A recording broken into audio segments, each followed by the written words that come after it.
2026 को डिबी भर्नुभएको दशैं तिहारमा भर्नुभएको थियो त्यो डिबीको रिजल्ट अब कहिले आउँछ भन्ने लागेको छ होला तपाईहरुलाई पक्कै पनि।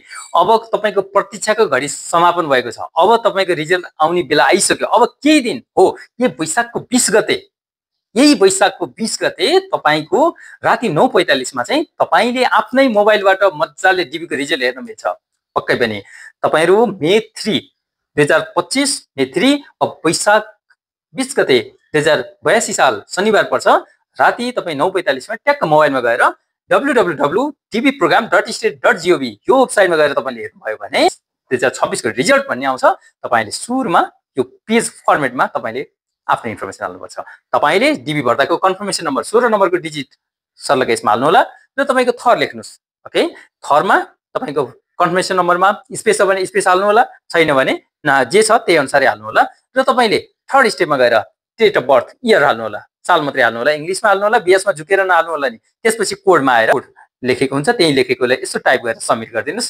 ट्याक्क डिबी परेको यु आर र्यान्डमली सिलेक्टेड भनेर यस्तो पेपर आउँछ डिबी पर्यो भने तपाईहरुलाई। र इन केस परेन भने तपाईहरुलाई हैज नट बीन सिलेक्टेड भनेर 2 लाइन लेखेको आउँछ।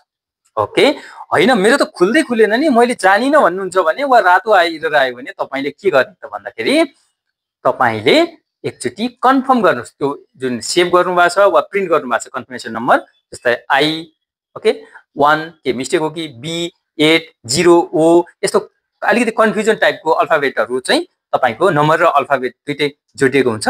त्यसले चाहिँ तपाईलाई चाहिँ अलिकति कन्फ्युजन बनाएको हुन सक्छ। कहिलेकाहीँ स्पेस नाम थरहरुमा स्पेसले गर्दाखेरि पनि खुलेको हुँदैन।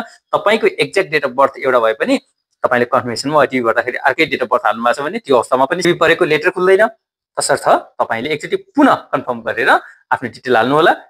डिबीको रिजल्ट चेक गरिसकेपछि कि र्यान्डमली सिलेक्टेड भन्नु पर्यो कि हैज नट बीन सिलेक्टेड भन्नु पर्यो। नत्र भने तपाईको त्यो खुलेन भने तपाईलाई परेको पनि त हुन सक्छ नि। मेरो कन्फर्मेसन नम्बरै हरायो, अब मैले के गर्ने होला? ओके, त्यसको पनि आइडिया छ, तपाईहरु नातिनुस्। त्यही dbprogram.state.gov यही पेजमा जानुस्।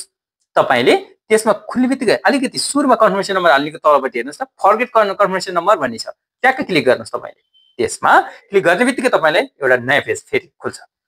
तपाई 2025 को विनर हो वा 26 को विनर भनेर त्यहाँ आउँछ। ओके, 2026 अटो सिलेक्ट भएको हुन्छ। तलपट्टि नाम हाल्नुस्, third surname last name first name लेख्नुस्। ओके, त्यसपछि तपाईको exact date of birth month day year नजिकिनु है। मन्थ अगाडि छ, डे इयर अगाडि डिबी रिजल्ट हेर्दाखेरि हामीलाई इयर मात्रै भयो हुन्थ्यो भने अब यसमा चाहिँ मन्थ डे इयर टाइप गर्नुपर्छ र तपाईले एक्ज्याक्ट डिबीमा कुन इमेल आइडी हाल्नु भएको थियो त्यही इमेल आइडी हालेर एउटा बारकोड त्यहाँ दिएको हुन्छ जुन अथेन्टिकेसन कोड, त्यो कोड इन्टर गरेपछि तपाई सबमिट गर्नुस्। तपाईको कन्फर्मेसन नम्बर आउँछ अनि त्यो नम्बर हालेर तपाईले रिजल्ट पुनः चेक गर्न सक्नुहुन्छ सजिलरी।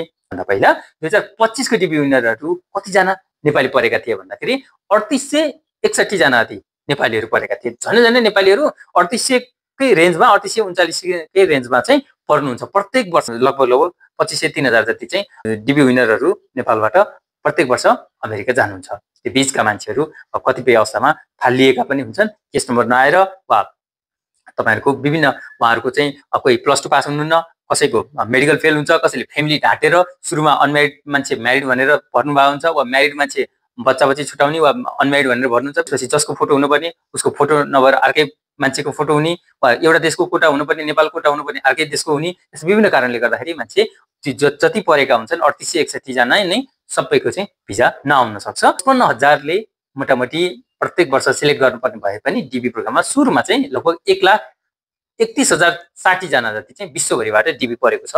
लास्ट इयर 2025 मा विश्वभरिबाट डिबी भर्ने लास्ट इयर 2025 को डाटा हेर्नुहुन्छ भने 1,79,27,656 जनाले डिबी आवेदन अनलाइनबाट एप्लिकेसन दिए।